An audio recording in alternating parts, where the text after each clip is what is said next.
प्रश्नावली 9.3 का 13वां प्रश्न है। ABCD एक समलंब है जिसमें AB और DC समांतर हैं।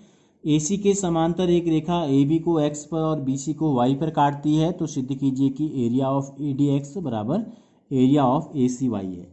तो देखो ये AB और DC समलंब में क्या होता है, एक जोड़ा समांतर होता है, ये समांतर है।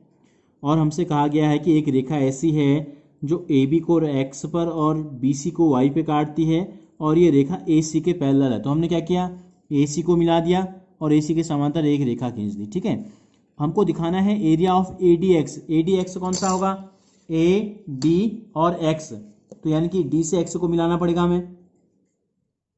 हमें एरिया ऑफ ADX निकालने के लिए क्या करना पड़ेगा, A से D को मिलाना पड़ेगा। अब बन गया ADX। और एरिया ऑफ ACY, A ये है, C ये है, Y ये है, तो यानी कि हमको A से Y को, C से Y तो जुड़ा ही है, A से Y को भी हमें जोड़ना होगा, तभी ये त्रिभुज बन पाएगा। तो ये हमने A से Y को भी मिला दिया। ठीक हो गया। अब इसमें एक संकेत दिया है इस प्रश्न के साथ हमको कि C से X को मिलाओ। हमको एक संकेत ये दिया है कि C से X को मिलाओ, तो हम इस संकेत को लागू करते हैं। हम मिला देते हैं C से X को, हम मिला देते हैं। ठीक है, डॉटेड रेखा ले लेते हैं हम, ये हो गया।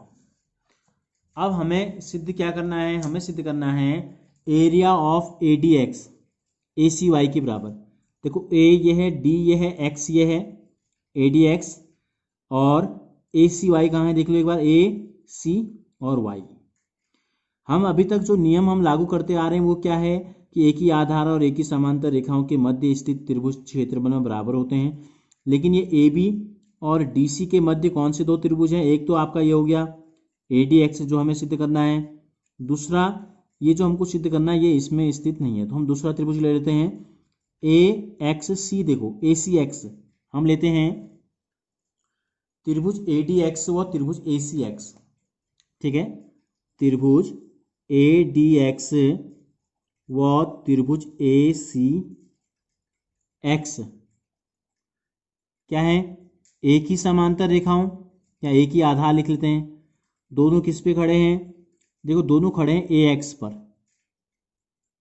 फिर देख लो यहाँ AX दोनों में है नहीं, AX इसमें भी है, AX इसमें भी है। एक ही आधार AX तथा एक ही समांतर रेखाओं तथा एक ही समांतर रेखाओं, कौन सी हैं वो एक ही समांतर रेखाओं, AB पैरेलल DC के मध्य स्थित हैं। दोनों इसके मध्य स्थित हैं, तो क्या हो जाएगा, इसलिए एरिया ऑफ ADX जो है वो बराबर हो जाएगा एरिया ऑफ ACX के। लेकिन हमें सिद्ध क्या करना है, ACY हमने निकाला है अभी, ACX तो ले लेते हैं नंबर 1। अब अगर ACX ACY के बराबर हो जाए किसी कारण से, तो ADX भी ACY के बराबर हो जाएगा। तो हम ACX और ACY को देखो एक बार, क्या है ACX और ACY क्या है, दोनों कहाँ खड़े हैं, AC पर। अब हम लेते हैं इसी प्रकार लिख देते हैं यहाँ पर। ठीक है, इसी प्रकार त्रिभुज ADX क्या है नाम है, ACX और ACY। ठीक है, ACX व त्रिभुज ACY दोनों का समान आधार क्या है, एक ही आधार जिसपे खड़े हैं दोनों। देखो AC इसमें भी आ रहा है, AC इसमें भी आ रहा है, AC पे खड़े हैं। और समांतर रेखाएं कौन सी हैं, जिसके मध्य दोनों हैं। देखो AC के समांतर एक रेखा हमको प्रश्न में दिया गया है, तो इसका मतलब AC समांतर XY हो गया। तो इस समांतर रेखा और इस आधार पे खड़े हैं, तो इसलिए इनका एरिया दोनों का बराबर हो जाएगा। ठीक है, एरिया ऑफ ACX बराबर एरिया ऑफ ACY, समीकरण नंबर 2। समीकरण नंबर 2 से अब यहां देख लो, आप चित्र में ध्यान से देखो, अगर आप ये है ACY,